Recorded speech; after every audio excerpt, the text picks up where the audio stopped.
All right, we're gonna get started.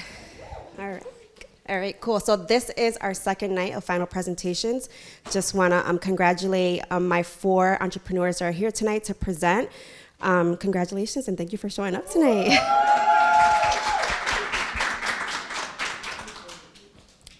For the ones that don't know us, I'm Jay Melendez. I'm the program manager. I manage and run the Accelerator program here in the Pioneer Valley.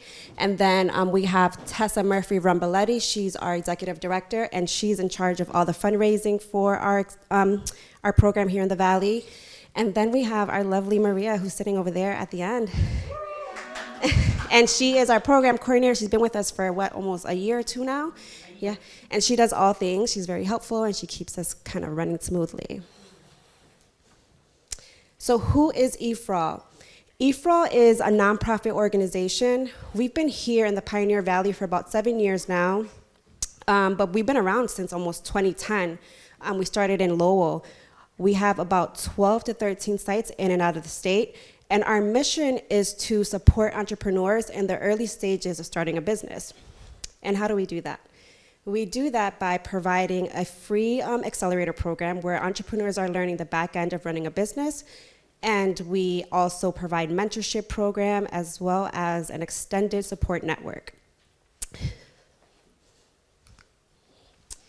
So who are the businesses that EforAll helps?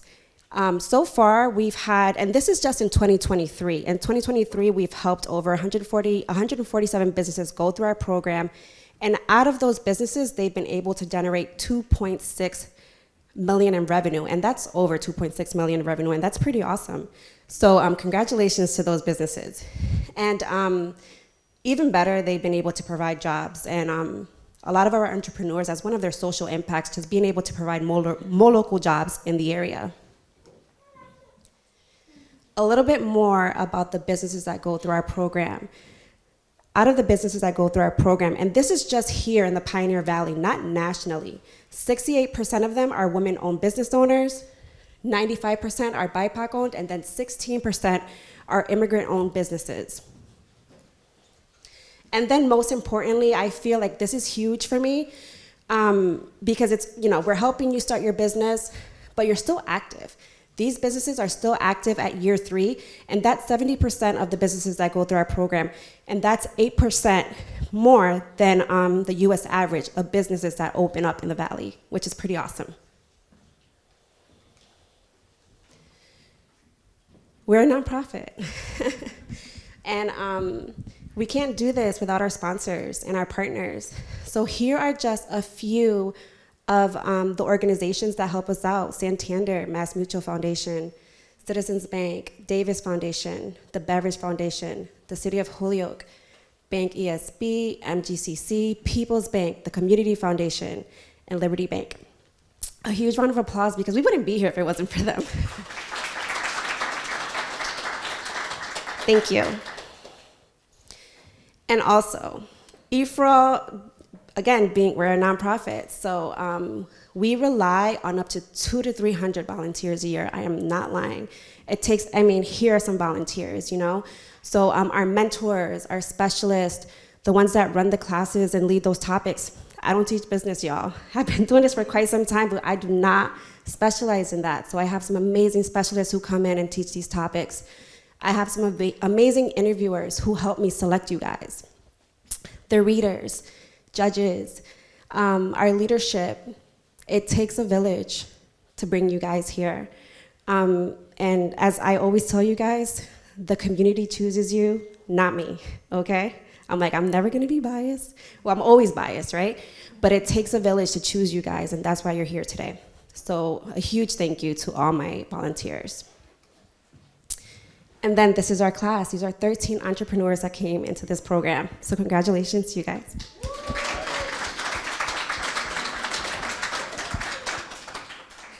And Scott's probably losing it because I'm supposed to stay right here. So I'm sorry, Scott. All right, so why are we here today? We're here because my entrepreneurs have completed 12 weeks of classes. They've been working very hard, just learning the back end of running their business. They know how to provide a service, they know how to create a product, but they came to us because They needed to learn how to price their product, how to sell it, how to target their customer. So that's where we came in. So that's what they've been working on for the past 12 weeks. So today, the judges, you're gonna learn about who they are, what their business is. You're gonna hear about the goals that they've set for themselves the past 3 months. You're gonna learn about their customer, their value proposition. You're gonna learn about their 18-month work plan. How is this gonna work? You're gonna learn about the feasibility and sustainability. Is this business gonna work and how is it gonna work, right? What are those numbers? You're gonna hear about what is it gonna take to run this business? Who's working on it? What kind of systems do they need? And then you'll hear about their social impact. And lastly, you'll hear about their ask. Basically, this is what I need right now in order to get to the next phase of my business. So last night, I told the entrepreneurs, there is an X right here. You guys make sure that you stay right here. There's a mic adjusted if you like. You guys have this clicker. You guys can click to the right when you start presenting. Maria's right there. Every so often while you're presenting, make sure you take a peek at her. She'll be letting you know where you're at with timing because we're gonna have a hard stop at 10 minutes. So we'll have 10 minutes of presentation, and then we'll turn it right over to the judges for 10 minutes of questions.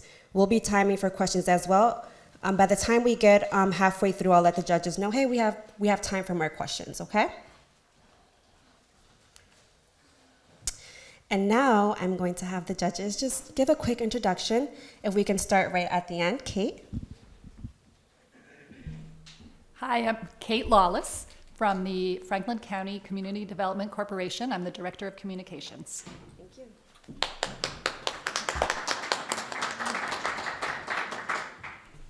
All right, hi everyone. Ooh, sorry about that.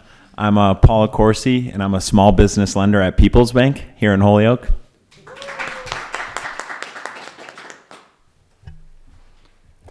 Good afternoon, buenas tardes. My name is Waleska Lugo de Jesus. I'm the CEO of Inclusive Strategies, and I'm also an entrepreneur.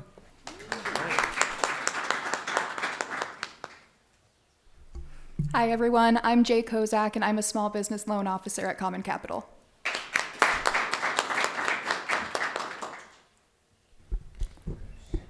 Evening, everybody. My name is Dorian Guidi. I'm a portfolio manager at Munson Savings Bank. Super excited to be here tonight.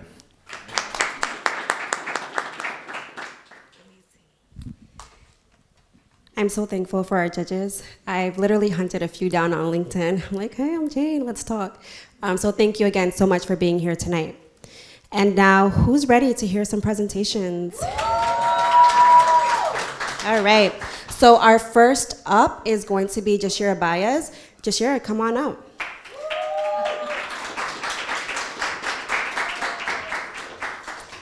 You're gonna do amazing. You're gonna click here, okay? Stay right there, and when you're ready, you let Maria know, okay? Okay. All right. Okay, I'm ready. Hi, my name's Yashira.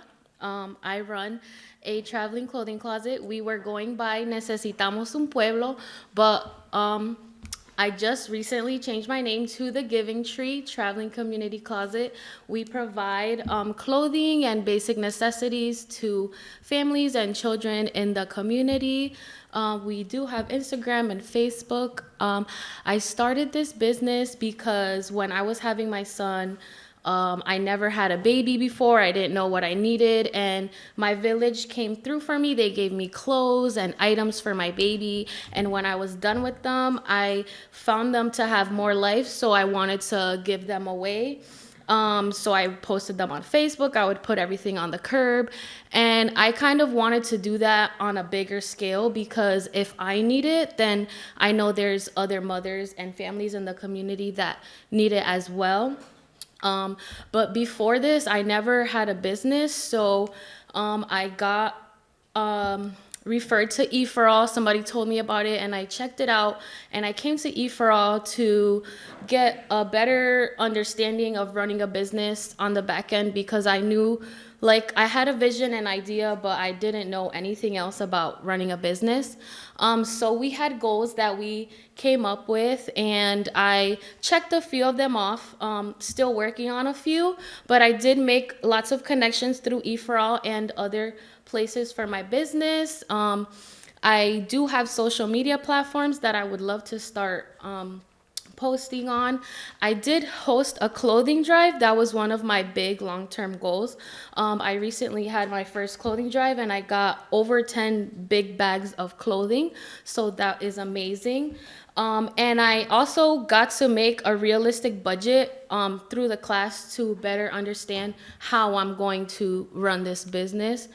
So our main focus, we also came up with customer segments. So my biggest customer segment is literally families in need who need clothing. And we reach them through social media, posting flyers in local businesses, restaurants. And our biggest, most effective method of reaching our audience is word of mouth. People recommending us or letting their friends know that we are a thing. We do have my value proposition. Our traveling community helps families in need find free and accessible clothing. And by using us, they have immediate access to what they need whenever they need it.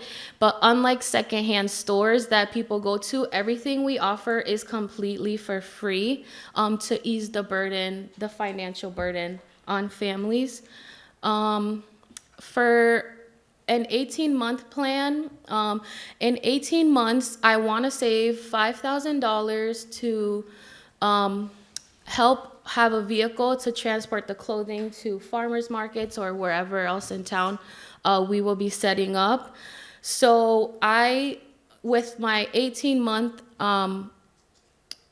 spreadsheet, I figured out that I have to raise at least $275 every quarter until August 2026. So every 4 months, I have to sell 14 toiletry kits at around $20, wash 46 cars at around $6, and sell 92 brownies at $3 because I also came up with fundraisers to help raise money to run my business. We want to also be active participants in the local farmers market, which it costs about $100 for the entire summer season. So if we generate $50 for 2 quarters or get 4 $25 donations, it will help us obtain that goal. 5 years from now, I hope to have helped 1,000 families. So I would have to help 200 families a year, so 50 every 4 months and 13 per month. In order to do that, we have to bring in money because even though we want to operate as a nonprofit, we still have to generate money in order to do everything. I would have to make at least $3,500 a month in order to be a sustainable business. So I would have to, again, fundraise by selling toiletry kits, brownies, and t-shirts, and that would give me $3,725, and then times 12, I would generate $44,000 a year through my business, and that is just with fundraising. We would also rely on grants and donations from the community as well in order to help us keep going. So in order for this to work, I realized that efficiency is key because we are a nonprofit, so we want to help people as much as we can, and we want to use the money that we receive efficiently. So I would like for my board of directors to be volunteers, so that way we save money on and we can hire employees to do the hard stuff. Recurring donations would also be a big part of our business because fundraising is just not enough. There will always be a need for donations, including like in-kind donations, so that we can save as much money as we can. We would also apply for grants to help us come up with the money to run our business. Why do people need a traveling clothing closet?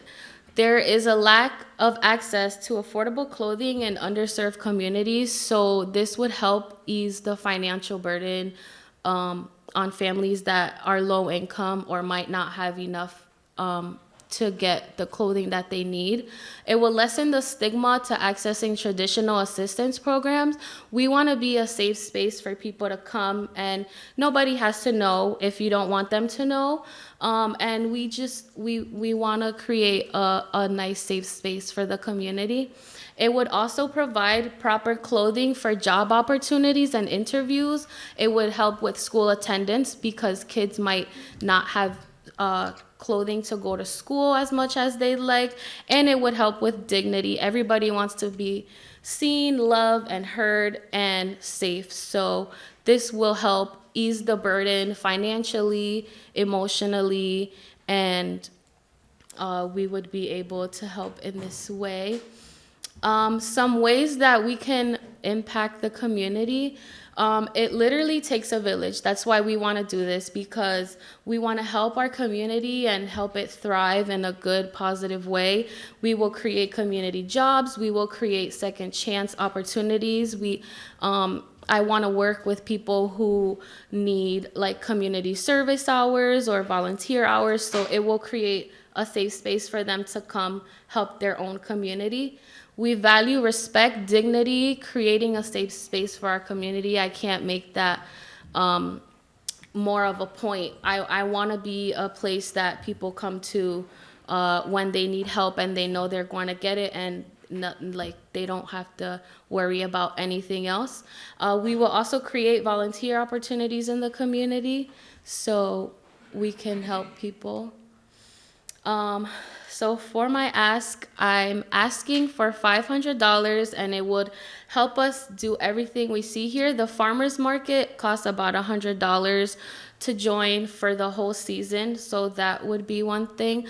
I would need to also provide my own tent, racks, and hangers, so I could buy a tent in order to make a space at the farmers market, as well as some bins to store the clothing when it gets to be a lot of stuff. In the future, we plan to expand to new areas and create more opportunities. We want to work with schools in the community, begin emergency services for people who are displaced in fires or any kind of emergency service that they need the clothes right away. We also want to expand our services and offer hygiene products, mentorships, and resume building workshops. So that way, when you get the clothes to go to said job interview, you can also have, a resume workshop, and then you're showing up with the whole package. So we want to just keep on growing. And that's it.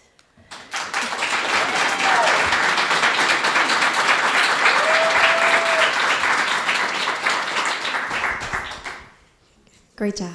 Judges, you guys can start asking your questions. Thank you. I'll jump in. Hi, that was so great. Thank you so much. Thank you. I think you have a beautiful idea. It just makes me so happy that you're looking to serve your community. Thank you. I think your ideas are so well thought through.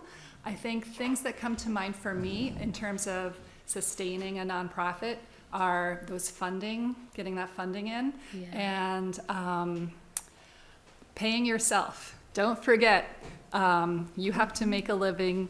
You can't be volunteering your time all the time or else you'll burn out. So thinking of ways to really sustain that, that activity. I had a couple of thoughts about the fundraising by making things and selling them. Have you thought about kind of who you're marketing those to and like where you're going to be doing that activity?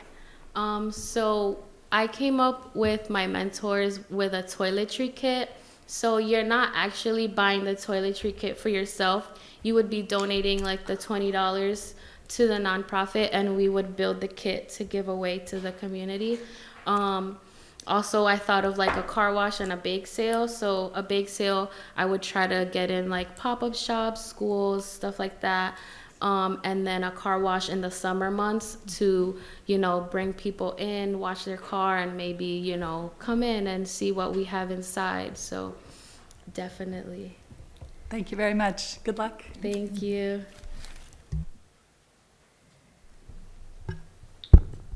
Hi, Yashira. Hi. Congratulations. I think that what's really inspiring is that you built this business out of your own personal story, and that's going to help you when you start to fundraise. So I see the social impact of the work, and my question is, do you think that you have a competitor in the community, and what makes you different? I definitely do. There are a few clothing closets in the community, Holyoke, Springfield. What makes me different is that instead of having one brick and mortar spot that people have to come to, I want to set up around the community. So I want to participate in the farmers market. I want to set up in parks and downtown, places that are accessible to a lot of people so that they can access us instead of us having to have them come in and they might not have transportation. So I want to be as accessible to the community as I can. Great. Thank you. And my last comment is that you should reconsider your budget to be a little larger, because just the tent alone is going to be over $300. Yeah, thank you.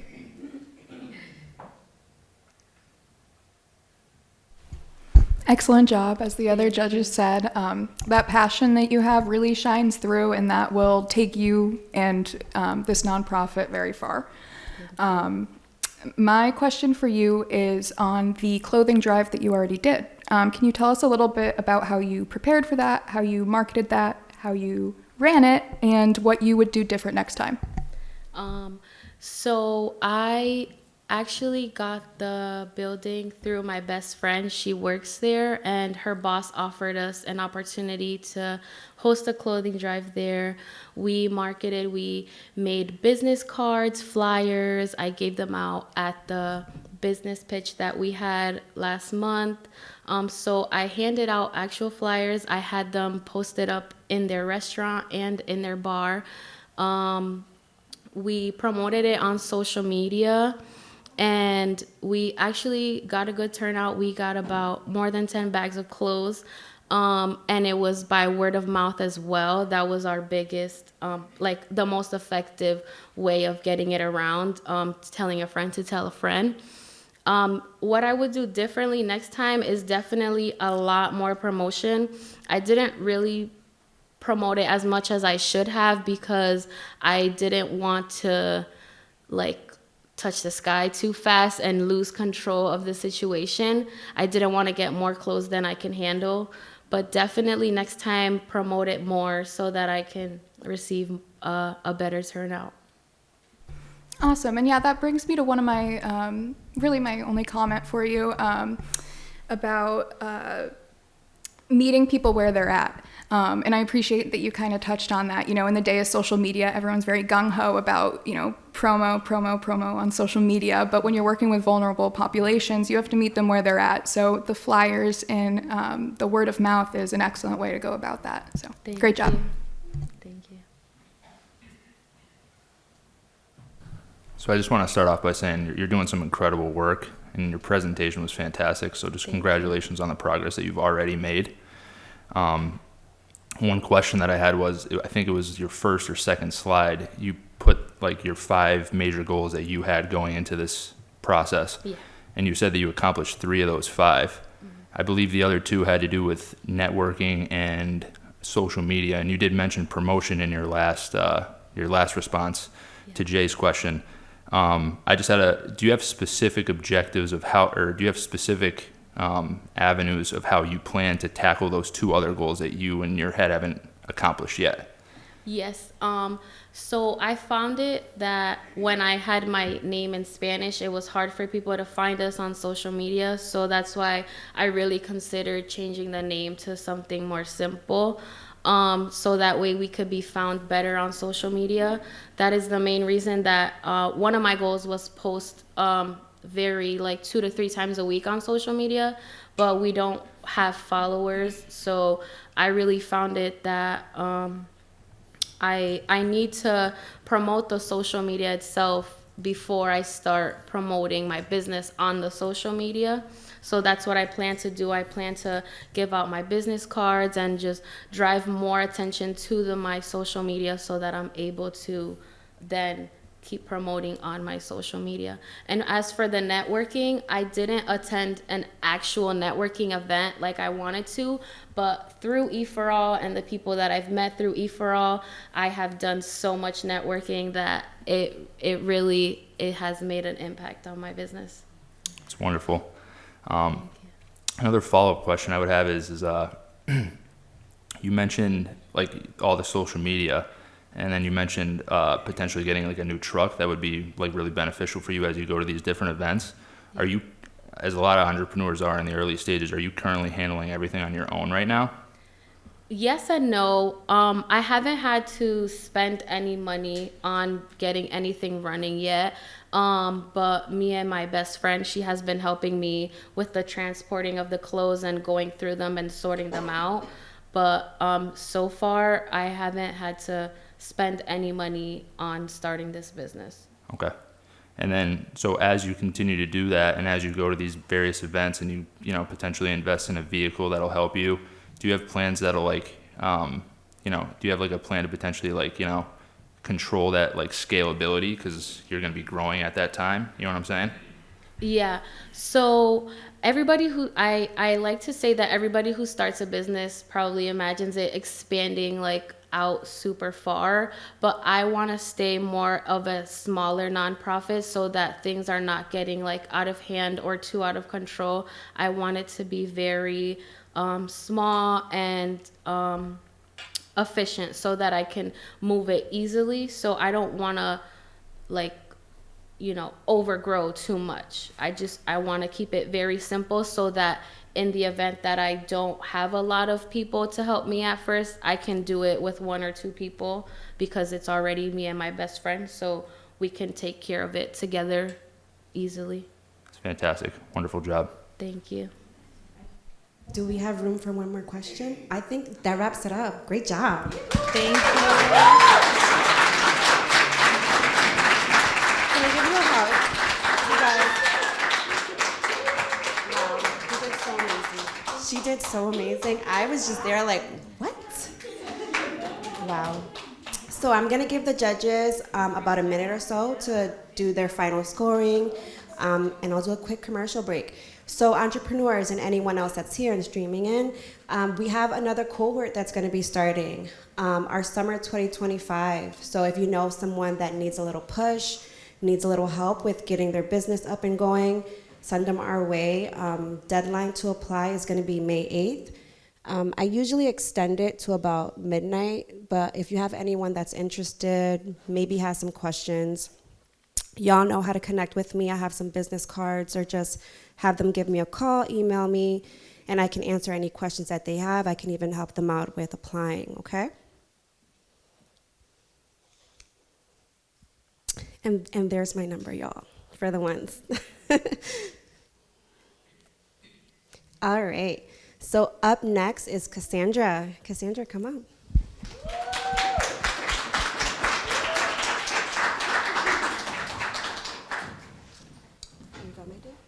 When you're ready, let Maria know. Okay. I'm ready. Hi, everyone. My name is Cassandra, and I'm the owner of Zunith Oasis. It's a wellness spa downtown Springfield. I'm a yoni steam practitioner and licensed esthetician who specializes in uplifting women with PCOS, endometriosis, and menopause through yoni steams, corrective skincare, and hair removal. You're probably wondering, what is yoni steaming? Yoni steaming is the practice of sitting over herb-infused water to improve reproductive health. Benefits include shrinking fibroids, draining cysts, regulating our hormones, increasing fertility, and much, much more. My Accelerator goals when I first started EforAll were to increase brand awareness, and since then I've rebranded my social media and have been posting more often. And then I was approved to start monetizing my social media content, which led me to set another goal to make at least $1,000 a month off of my social media content to add to my weekly income goal. I also decided to go with a digital business card, which allows me to easily exchange my contact information. It also puts their information into like a phone book on the app so I can follow up with them if they haven't reached out to me first. I also set the goal of $1,500 to $2,000 weekly income. I'm currently varying from $700 to $800 a week. And originally this goal was to see 100 clients, which I later found out wasn't necessary. I increased my prices and broke down what that would look like, but we'll talk about that later. I'm on the hunt for a bigger space, something with 2 rooms and parking, if anybody knows anybody or anything. And then my stretch goal is a spa bed and breakfast. And so to eventually offer retreats and more elevated experiences for women who suffer from these conditions. I've been identifying locations and costs and zoning requirements and permits required. My customer segment is very diverse. I mostly see women ages 25 to 55 years old. Most of my clients are very health conscious, open to natural and holistic remedies, women who prioritize their self-care. These women are usually middle to upper income bracket who are willing to invest in their wellness, but also have the extra income to do that on a weekly or monthly basis. And I also see a lot of professionals and busy women who are looking for stress relieving treatments. My value proposition is uplifting my customer segment through personalized wellness solutions to alleviate discomfort, promote hormonal balance, and restore confidence in natural beauty, which eventually leads to happiness. And a happy woman benefits everyone around her. My 18-month plan. So in the next month or so, I plan on visiting teen group homes and schools to educate women in middle school age and high school age on teaching them how to understand their bodies and the different hormonal fluctuations. By month 5, I plan on consistently making my weekly revenue. One thing that was kind of holding me from reaching my goal is timing and being a part of EforAll. But it was worth it, and I'm grateful for the experience. Increasing my engagement, I hope to do that as soon as possible, which will lead to my social media revenue goal. And then by month 8 to 10, hopefully secure a bigger space, which then I'll be able to host monthly workshops and events so I can bring women into my space and help them understand their bodies and talk about hormonal imbalances. So my financial breakdown is nowhere near 100 clients a week. It actually looks like 28 yoni steams in 14 hours. It actually looks like 14 chemical peels in 14 hours, or 25 Brazilians in 12.5 hours. During EforAll, I learned that my profit margins were way higher than I thought they were. So it actually cost me $2 per yoni steam. It actually cost me $11 per chemical peel and $2.30 per Brazilian wax. So very excited about that. I plan on sustaining my business through partnerships with local sororities, advertising to local colleges, networking with local midwives, doulas, and also urologists, because the yoni steam can actually help with strengthening the kidneys, spleen, and liver.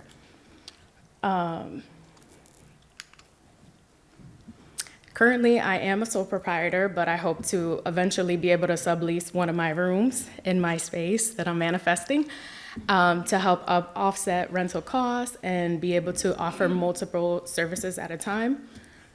I currently sell other products and clothing in my space that clients just see and want naturally, but I am working on pushing myself to upsell my commission skincare. So the skincare brand that I use offers a free retail store to me that I can easily send a link out, or when I have someone in my treatment room, I can just order things for them and it goes directly to their house, or they can pick up at my location.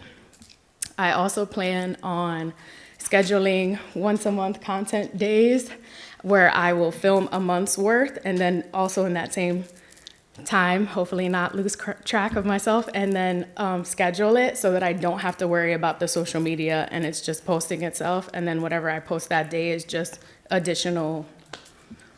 And then planning for my bigger location and also the spa and breakfast. I've been researching business insurances. My social impact is to discuss what's not being discussed, gathering women, sharing my wisdom, nurturing them, eradicating toxic shame, insecurities, and generational curses, and restoring comfort, confidence, and beauty. So my ask for today is $2,500 investment in a larger space, which would lead to more clients' impact for a larger space. This would increase efficiency, productivity, elevate the experience, allow me to offer the wellness workshops, and further build my brand to achieve my goal of the spa bed and breakfast. I would use this for a deposit and or first month's rent. I would use it to upgrade equipment, furniture, marketing, and branding. Thank you for considering my vision. I'm nervous. Oh. Judges, you can start. I want to start because as a person living with endometriosis and learning what it is this year, almost in my 50s, I'm inspired by your business. So congratulations. And thank you. Just gained Come a visit client. me. Come visit me. My question is, have you had any failure, and what did you learn from it?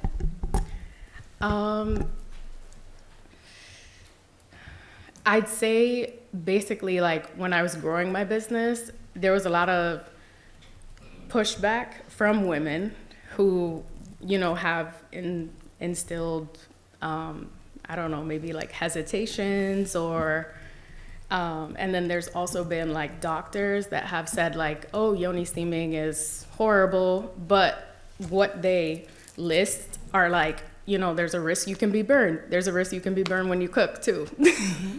So as I'm a professional, I've been doing this for over 10 years. I will make sure that you are not burned. I will make sure that you're comfortable. All my products are, or my herbs are raw and organic.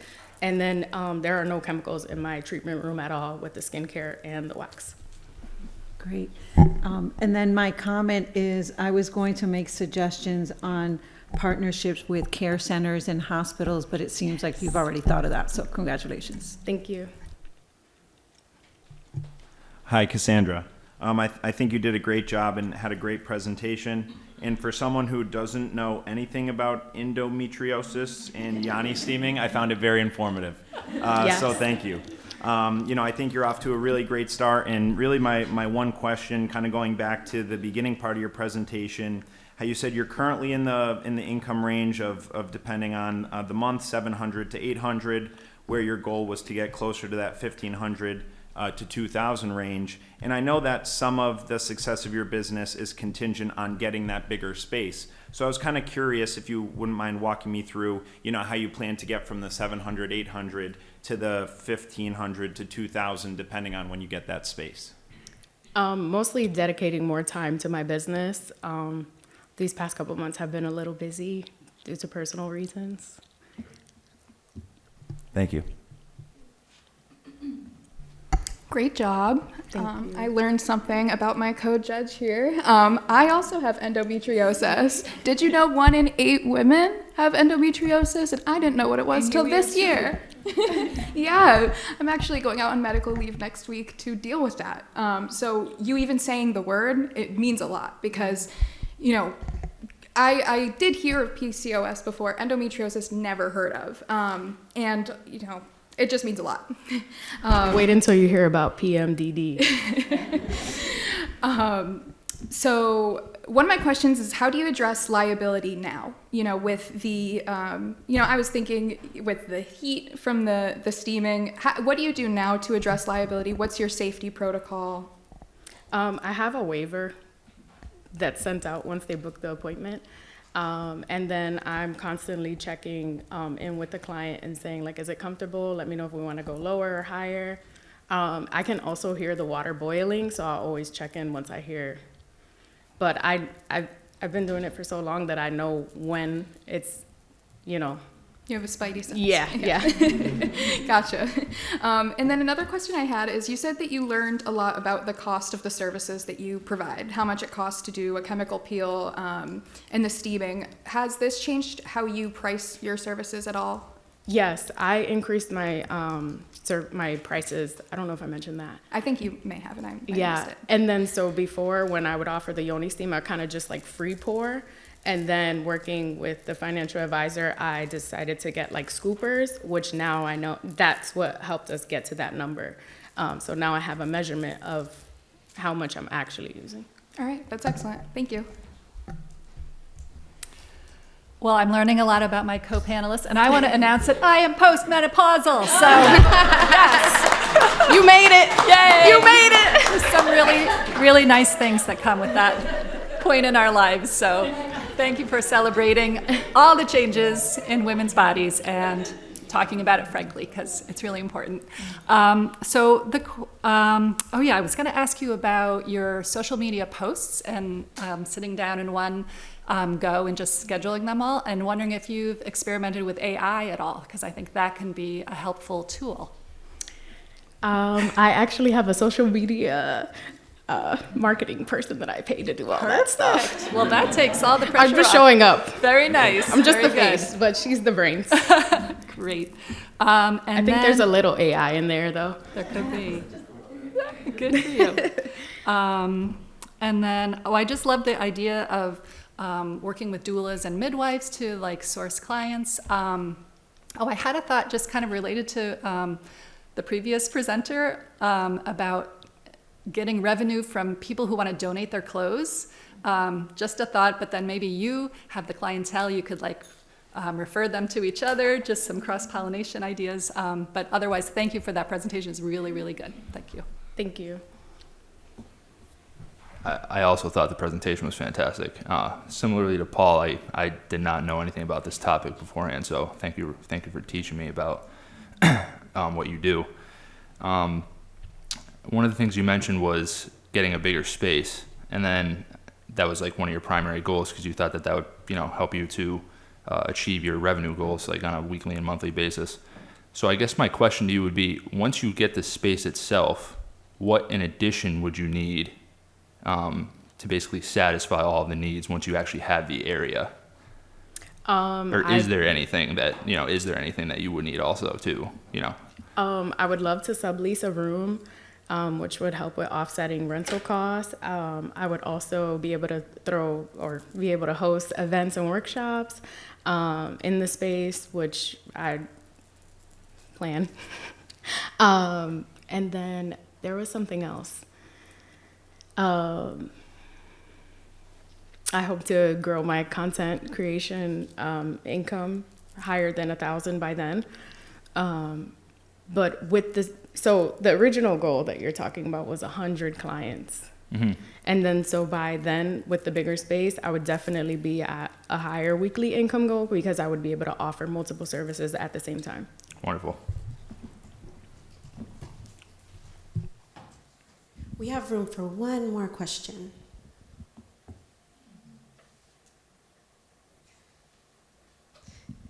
But it's okay if we don't. That's good. Thank you.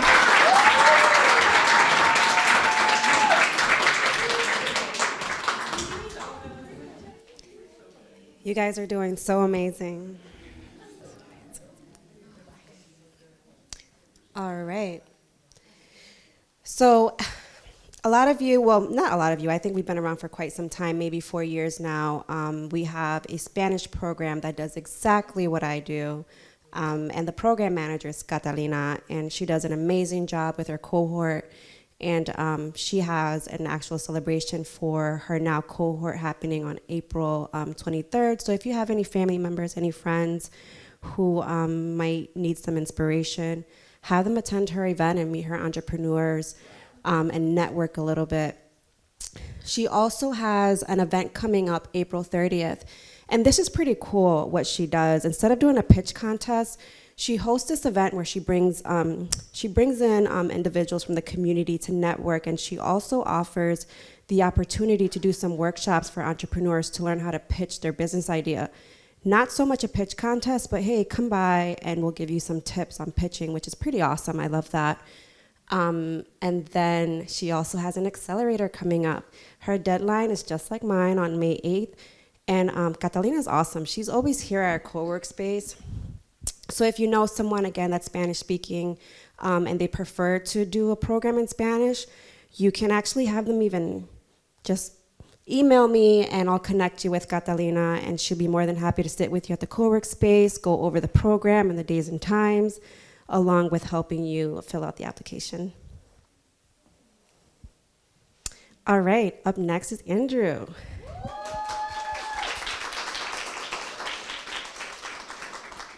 Oh, no, not this. I'm sorry, this. And then it's the right button. I can go backwards too. You can, and when you're ready, you let Maria know. All right. I'm ready. Hello, how you doing? My name is Andrew Santos, and I own All About You Freight, a local trucking company. Quick history on how I got here. Why trucks? 2015, a few years after being released from prison, my wife was pregnant with my child. I knew I needed to provide a different life for them, a different one than I had. So I chose to get a trade. I picked trucks out of thin air. I just took it, made a decision, and ran with it. 2016, my first son was born. I graduated school as a certified diesel mechanic. 2 weeks after that, I was in the field working, fixing trucks. About a year later, I was in a very bad car accident and almost took my life. Gave me a different outlook at life and started taking it a lot more serious. Took my career a lot more serious. For the next few years, that's all I was doing, just trucks, fixing trucks. 2020, the pandemic hit. Like a lot of people, I got bit with the entrepreneur bug, stuck at home, trying to figure out different ways to make money. I started a bounce house business, what I learned. And I did pretty well. A couple years into that, I started working with a mentor, a business coach, and he was teaching me business credit. So to apply what I learned, I started an LLC for a trucking company because I already did the bounce house stuff. So let me go into what I'm already certified in, trucks. So I started a trucking company with the intentions to build business credit to get funding for a truck. During that time, I was given an opportunity to manage a commercial inspection station for trucks. About a year into that, I seen an opportunity to purchase it. So I kind of put the truck on the back burner and took advantage of that opportunity and purchased the inspection station. Paid it off and own it free and clear. Now I go back to my truck, purchased my truck, got it running, and we've been running this whole time, 2024 all year, and that's when I was introduced to EforAll. We started EforAll, and obviously we had to do some work, learn our customer segments, value propositions, set some goals. My goals were to get a trailer for my truck because at that time I was just renting trailers from other people or just doing power only loads, which is just using my truck and having their trailer. within the first couple weeks, I got my trailer for a dedicated trailer for my truck. I wanted to get a dispatcher because I obviously am running the inspection station, so I don't have time to do two things at once. So I ended up getting a dispatcher within a couple weeks. My third goal was to get my truck running on a consistent basis, Monday through Friday. That goal, I didn't really do too well. It was really on and off. So and at the same time, we started one of our other assignments were our 18-month forecasting goals, and I realized that I was losing money with my trucking company. I wasn't making any money, but I had my commercial inspection station, so I was doing a lot of robbing Peter to pay Paul. So I made the decision to make a pivot. I have a special value proposition because I own the inspection station. A lot of the people in that industry are my customers already. And I know you're one conversation away from changing your life. So I have conversations with these truckers all day, every day. And I've seen a real good opportunity working dump trucks in the industry locally. Like I said, all of these guys come here. So these guys are general contractors that pay or subcontract dump truck owner operators work. So right now I'm currently in the pivot to get a dump truck. Basically for dump trucks, we're in the transportation of soil, asphalt, and different types of rock aggregate. My customer segments are construction companies, landscaping companies, land development companies, and mining and quarry companies. As I mentioned, my value proposition is unique because of the customers that I already have and those relationships that I've developed. I've proven to be a trustworthy, reliable business to work with. So how are we going to make some money, right? What I'm planning on paying my drivers, I'm just one truck, so I got to be competitive with these with these construction companies. So I'm planning on paying my driver $1,500 a week. We're looking at about $500 to $600 a week on average for fuel. Insurance is about $1,500 a month, which breaks down to $375 a week. And average truck payment is about $2,800 a month, so that breaks down to $700 a week, which leaves me at a bottom line of $3,075 a week. One of the construction companies that I've already established a relationship with to start working with, their minimum rate is $103 an hour. At 30 hours a week, $103 an hour is my break-even point. I'm going to skip a little bit ahead. How I'm going to sustain this business. Warner Brothers Construction, WBC, they're the ones that pay $103 an hour. $40 a week, my company would be making $41.20 weekly. GC, Gagliarducci Construction, they pay $115 an hour. I have a good relationship with them. Those are probably the ones that I'm going to be working with. They're mainly hauling soil, taking out old soil, bringing in fresh soil. So that's a lot less wear and tear on my vehicles. So I'm probably going to be working with them 40 hours weekly, $4,600 a week will be generated. PP is Palmer Paving. They do asphalt. Asphalt is very heavy, and it's a lot of wear and tear on your vehicle. Yes, it's 40 hours at $125 an hour, $5,000. The money seems more, but the potential for breakdowns and downtime is a lot higher. So my plan is to work with the Gagliarducci Construction Company with the light loads, so we could just continue to work and make money. My 18-month plan, Q1, bookkeeping and taxes for my business. Coming into the business, I saw the opportunity to purchase the inspection station. I did it, but I know nothing about bookkeeping and taxes, and I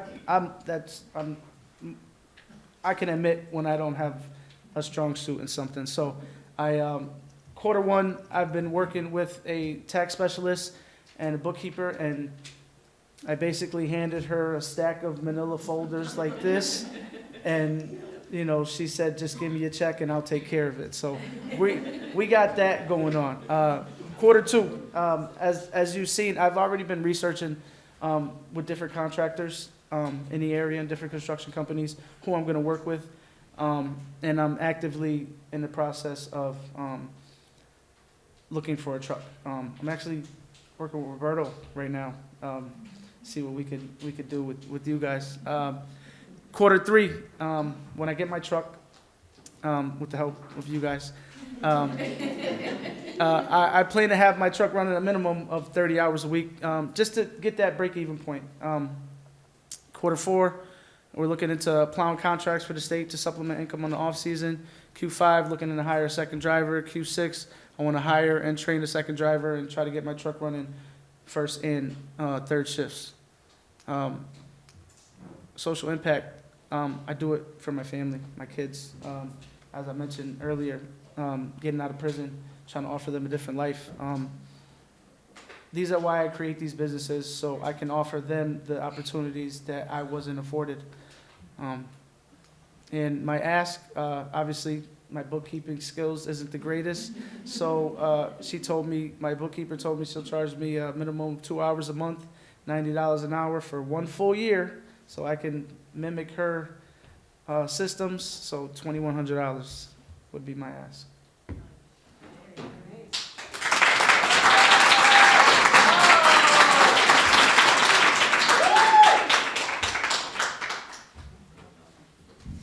All right, judges, you can start.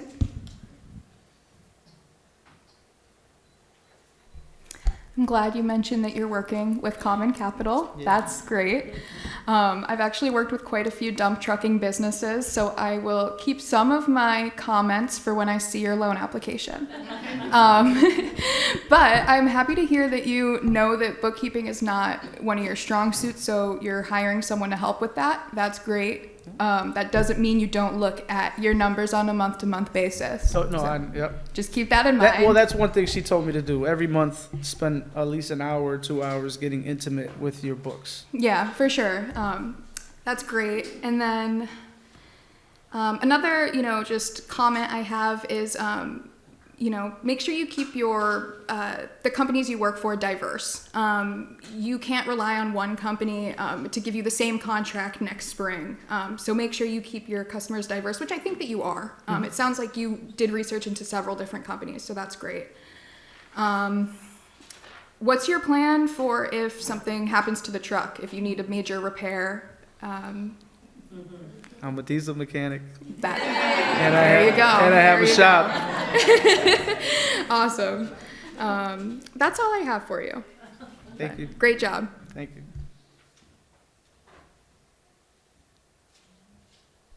I was going to ask how seasonality plays into your business. If you're doing, soil, that seems to me like a summer, or maybe it's like all the warm weather months. And you talked about diversifying your base. So are you thinking about other ways to fill out the year? So maybe I'm wrong about soil, and maybe it's all year round. No. So yeah. Yes and no.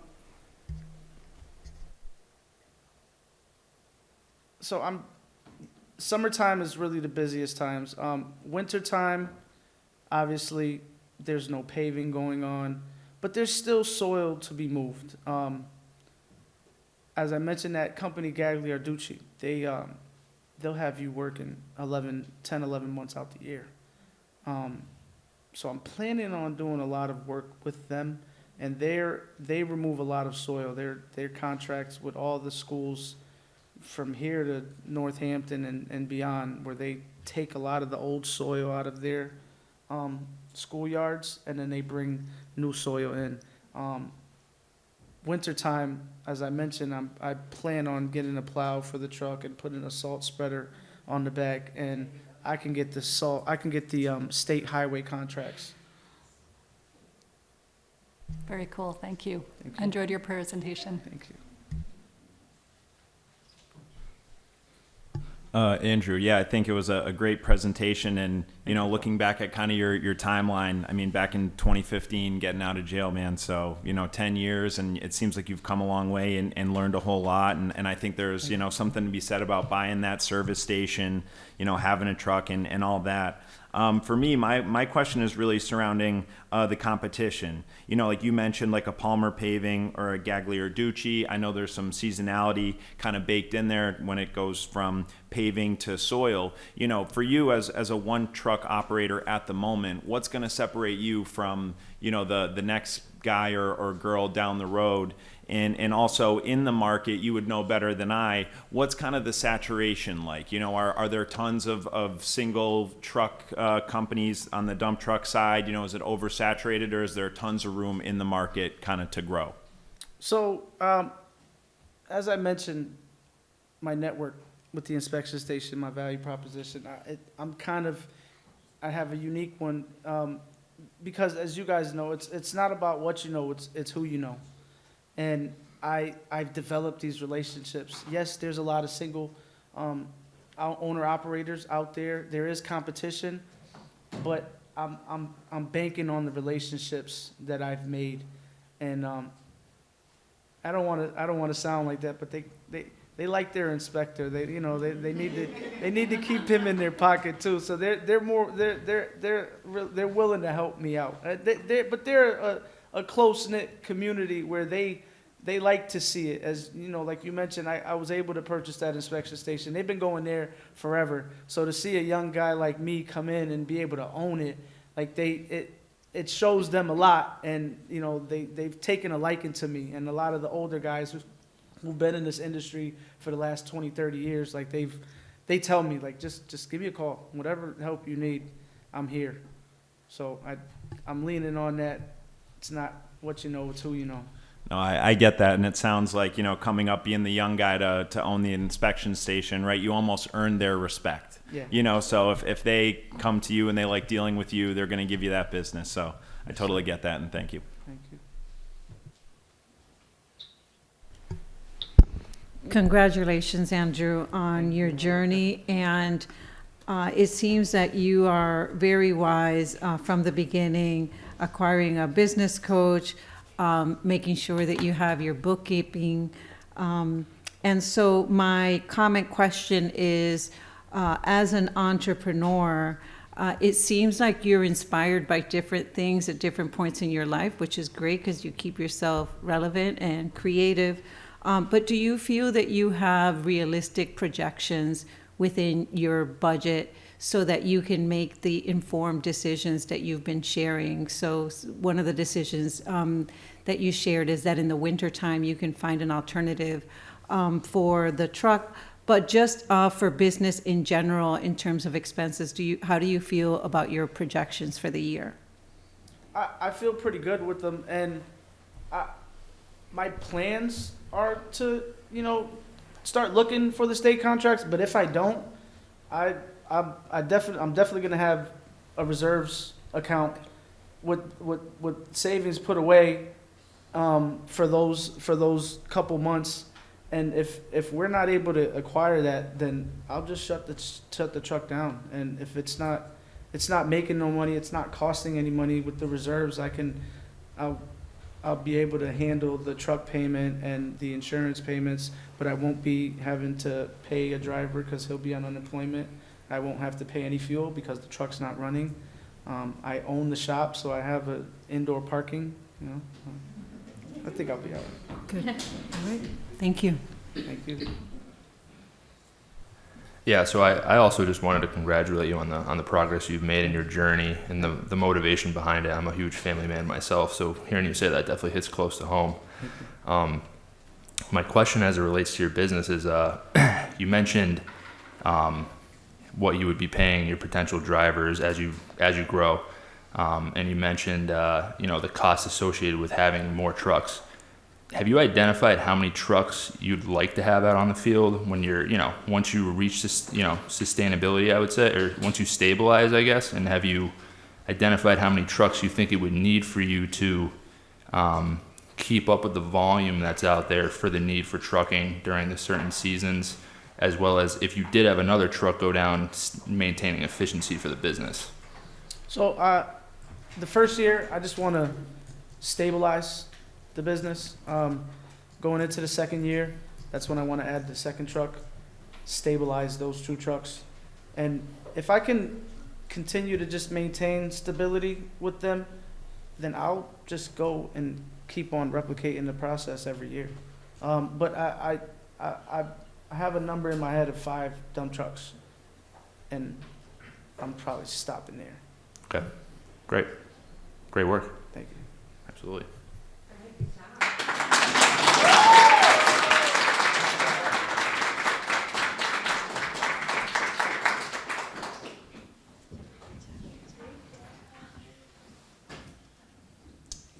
All right, so these amazing entrepreneurs will have showcase and celebration on April 22nd at the Basketball Hall of Fame. This is our keynote speaker, Andrew Brow. He's one of our good friends, and he's also catering the event. His food is so good. And this is an opportunity for everyone to come meet the entrepreneurs, network with them, but also see, because they'll be setting up their services and their products, so you'll be able to see exactly what their products and what their service looks like. So come have fun with us. It's going to be a great time. We invite the entire community to come out. It's a great time. I really enjoy it, and we'll also be awarding some money that night also. So come out and have some fun with us. All right, last but not least, Derek, come on up.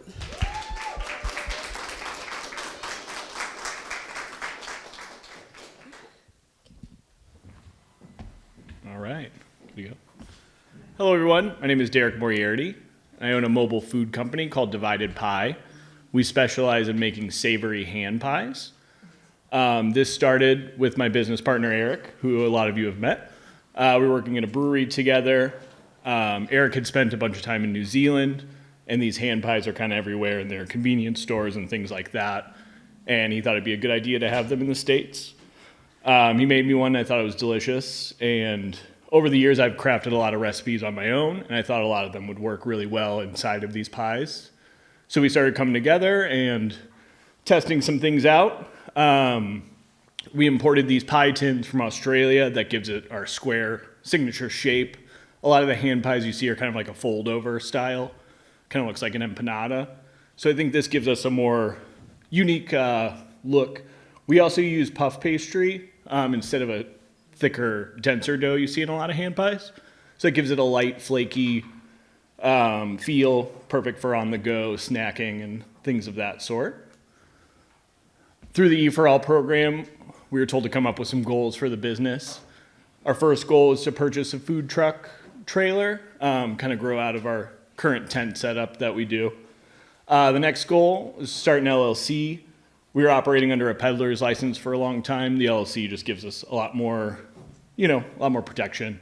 And we were able to start that 2 months ago, so we accomplished that goal.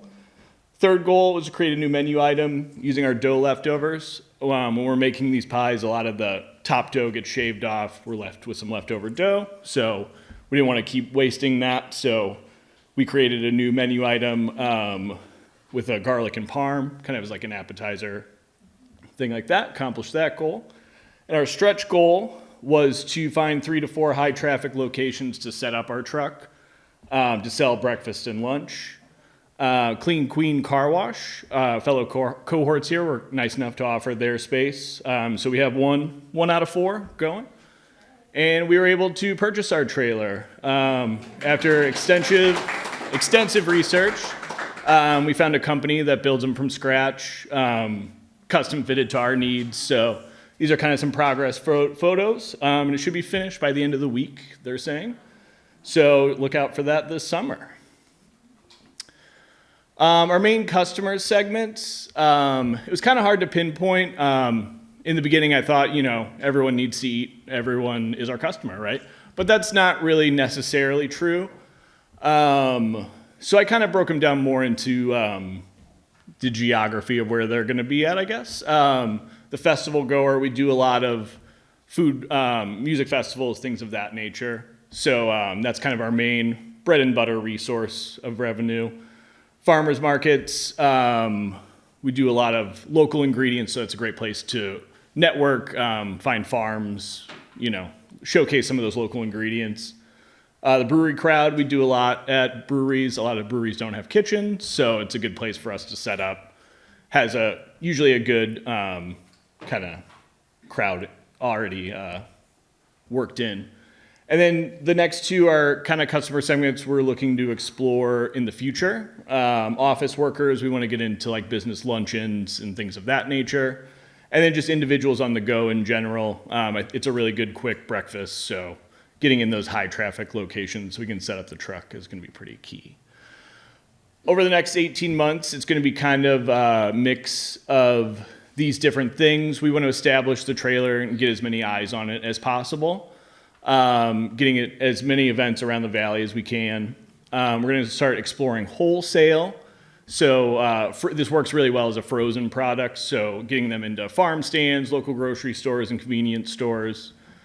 And then we would also like to start establishing a catering market, like I said, for the office, corporate events, things of that nature. And then weddings becoming a lot more popular to have a food truck at your reception. So also breaking into that. And then down the line, we would like to start franchising these trailers. We've kind of generated some interest through friends throughout the country. So we would like to see these all over the country in the next couple of years here. We were given spreadsheets through EforAll to break down our specific costs, which were very helpful. Through this, I put in as 2 fixed costs to start paying myself and my business partner, Eric, a salary. And it was good to see that this is kind of a feasible business. As long as we're selling around 600 to 800 pies monthly, we'll keep up these numbers. The Q1, we're looking to kind of up the sales a little bit. So we're kind of looking for more sources of revenue in the first quarter. Third quarter is just projected that high because of past events we've done and hoping to keep growing and getting into that. Fostering growth. So I've been fortunate enough to work for a lot of great business owners and chefs that were able to teach me their knowledge. A lot of people can't afford culinary school, things like that. So I was able to learn from really talented people for free, basically, which is great. And we hope to eventually be a business that can kind of, foster this same circle that we're following, learning the craft, traveling around, testing, getting as many points of view as you can on this, and then perfecting it. Now we're here opening the business, and we'd like to eventually hire employees so that they can go on, open up their own food truck or maybe do a franchise of one of our food trucks.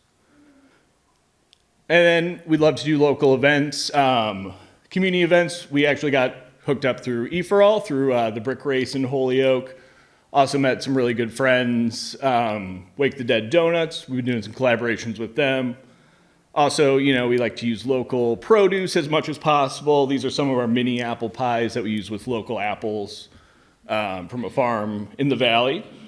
And last year, we were fortunate enough to give back to a company that does rehab facilities for people in drug and alcohol addiction. Called Divided Sky. Obviously, there's a shared name there. So we thought it was appropriate to give back to them. They do a 5K in Vermont, so we're also looking to partner with them in the next year or so. So with the trailer on the way, we're pretty close to being able to do our setup in 2 different places on the same day, which will be huge. So we just need a few more items to kind of get to that point after the trailer comes. One would be a generator, which would be at 1438 there, and then another oven, which is 948 for the total of 2386. So the 2386 would be our ask, just because we have to turn down a lot of events on weekends because we can only be in one place at a time. And lastly, I'd just like to thank everyone, thank the EforAll program. It's been such a great program to be a part of.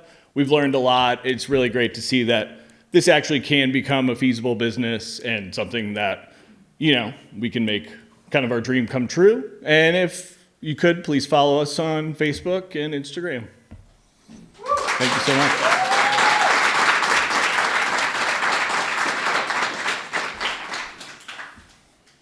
You can start, judges.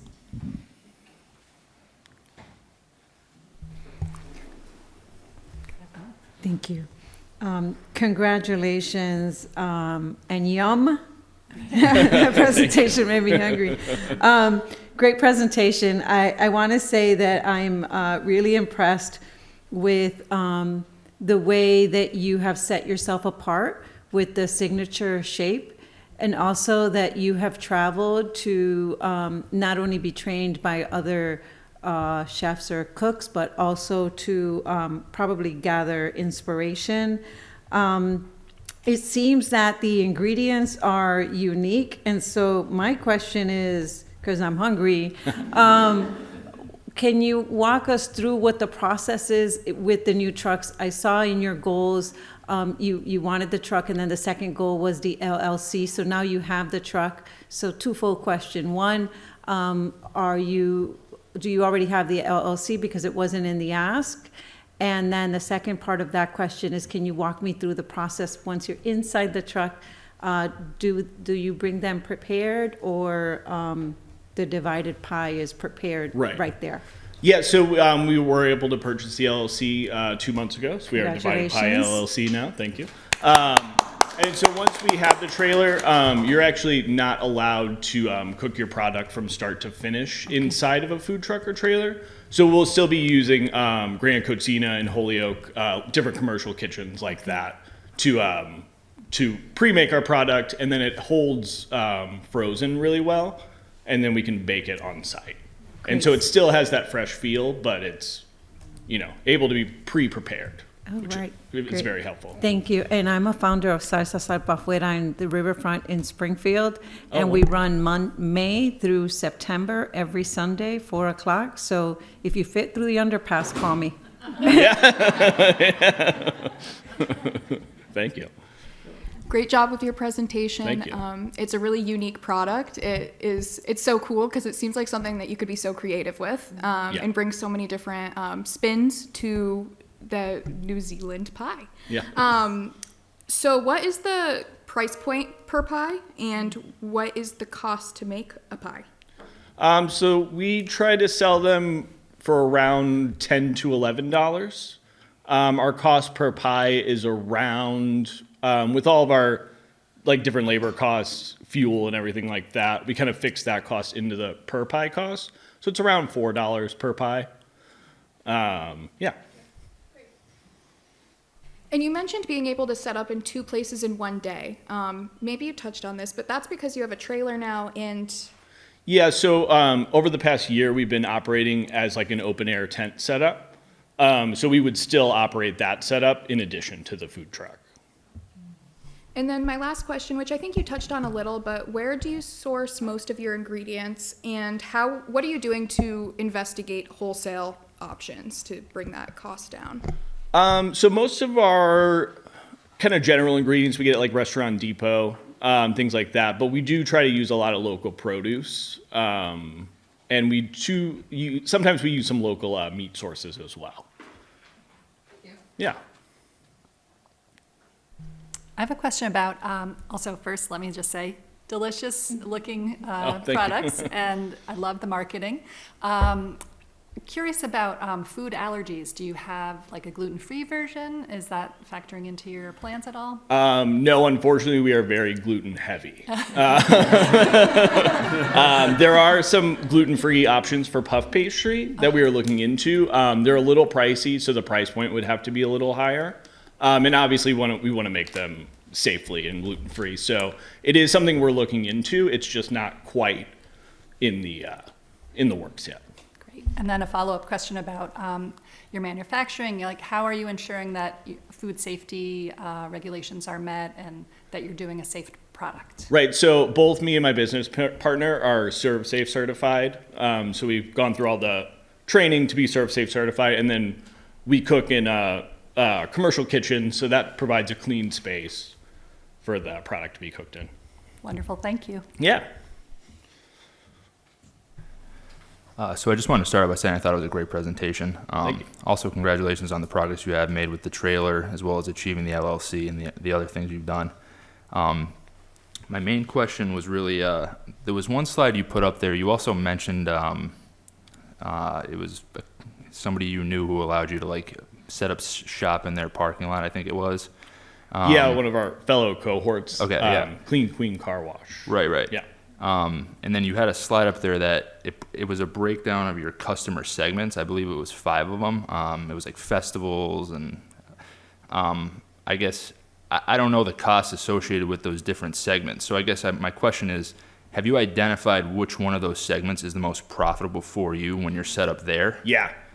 So that would definitely be the breweries. Most breweries just want a food option, so they're not going to charge you to be there.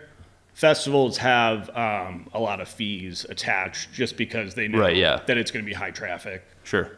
So yeah, our breweries are kind of what we're shifting into. Okay. To be the most profitable, I think. Cool. And then, so with that said, I'm not sure how it goes because, there are other food trucks out there, so there is some competition. Yeah. Is it possible to like partner with certain breweries so you're the preferred food truck? So is that a possibility? That's kind of what we're moving toward. We do a lot of work with Treehouse, and they tend to keep it to like 2 or 3 trucks, so there's not like a crazy amount of competition. But we would like to get a smaller scale brewery so we can kind of be their one and only. Cool. Yeah. All right. Wonderful. Yeah. Great work. Thank you. All right, Derek, I mean, congrats. You guys have come a long way, and I think having that trailer is really going to help kind of project you into that next phase in your growth. In a great presentation. One thing I just wanted to say briefly, if you ever need a taster, I'm your guy.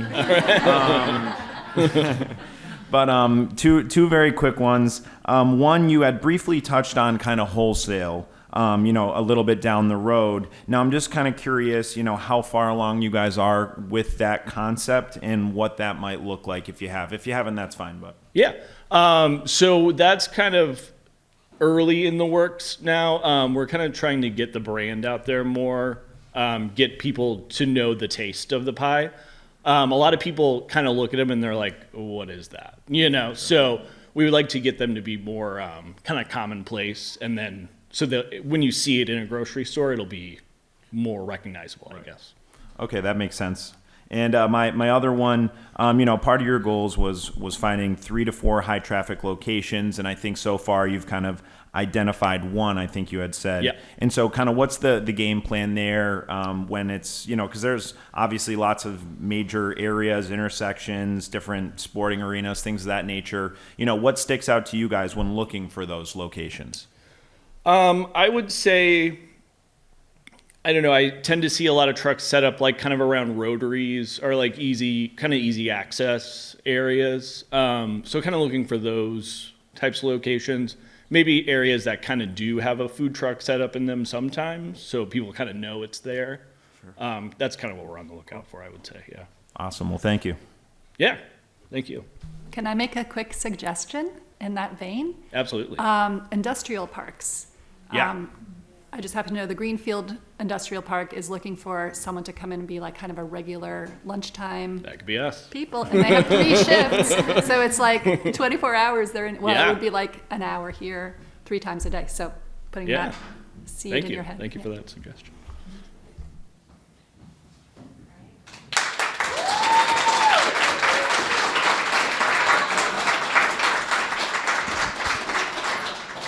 All right, just one more huge round of applause for all the presentations.